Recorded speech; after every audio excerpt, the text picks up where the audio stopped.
reproductive freedom needs to be part of that. Yeah, I also think we have to look at how Roe versus Wade was won in the first place, because we should fight like hell against any appointee that Trump nominates.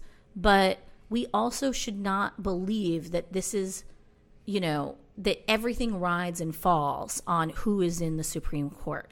Because I think the lesson of the struggle for Roe v. Wade is that everything rose and fell on what the movement was in the streets. Like when Roe v. Wade was won, it was under Nixon. Nixon had just come out and restated his opposition to abortion. He appointed 4 justices to the Supreme Court while he was president.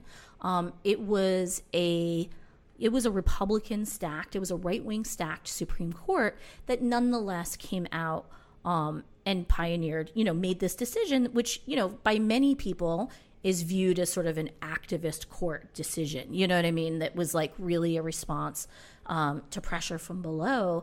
And that's because of the massive movement that had developed coming out of the civil rights movement, coming out of the Vietnam anti-war movement, and then giving birth to the women's liberation movement. And I think that background is really, really crucial, because even though, it wasn't even like it was a huge numbers of women who are coming out, but the ideological impact of it is just incredible. And there's a really great book called Abortion Wars, which really talks about how the women's liberation movement had a direct impact on court decisions. And she actually talks about a case in Connecticut that challenged abortion laws. This is like so unbelievably inspiring to me. They basically applied an activist approach to winning the case to try to get as many plaintiffs as possible. And they ended up having organizing meetings and speakouts all around the state to get large turnouts to the court hearings. And they got 800 women who had had abortions to sign up as plaintiffs. 800 women. Right. And, the woman who was the lawyer on the case basically said, if we just appeal to matters of law, we're not going to win. We have to drum it into their heads that we're talking about what we're talking about so that they can't forget. They will know that it's flesh and blood people we're talking about.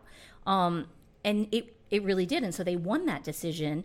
And the same language that was used in that decision was also very much the language that Justice Blackmun, who was one of Nixon's appointees, who wrote the decision on Roe v. Wade, use that language describing the physical and emotional harm to women of an unwanted pregnancy, the stigma of unwanted pregnancies, the problems with bearing an unwanted child. Like, it placed women at the center of the discussion. It's very obvious.